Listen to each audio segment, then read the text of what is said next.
Banderas. Well, plenty more in the next hour. We'll meet the doctor whose whole life on medicine changed when he became a cancer patient. It turns his world upside down. It's given him a new insight. And listeners are growing melons and bananas in Nottingham because of the crazy weather. Stay with us here on BBC Radio 2, on the Sounds app, on your smart speaker, and 88 to 91 FM.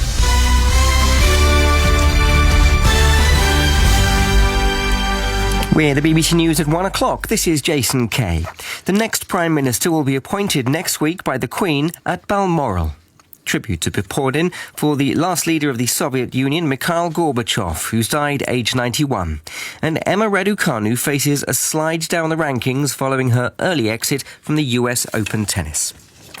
In a break with royal tradition, the Queen is to remain in Scotland next week to receive Boris Johnson and his replacement as Prime Minister. The monarch traditionally holds the meetings at Buckingham Palace.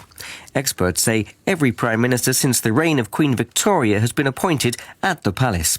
The only exception was in 1908 when Herbert Henry Asquith travelled to the French city of Biarritz for his audience with Edward VII. Our royal correspondent Nicholas Witchell explains why the change has been made.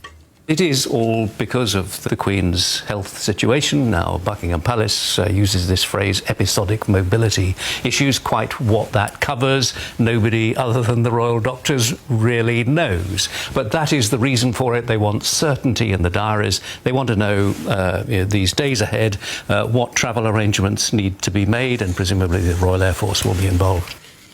Current and former political leaders around the world have been paying tribute to the last president of the Soviet Union, Mikhail Gorbachev, who's died at the age of 91. His reforms more than 30 years ago helped end the Cold War and led to the collapse of communism in Europe. But many Russians blame him for allowing the breakup of the Soviet Union. The Kremlin spokesman said Mr. Gorbachev's romanticism about the prospects for cordial relations with the West didn't work out. Boris Johnson says the former Soviet leader left a significant legacy. Mikhail Gorbachev is one of those people who changed the world and unquestionably changed it for the better.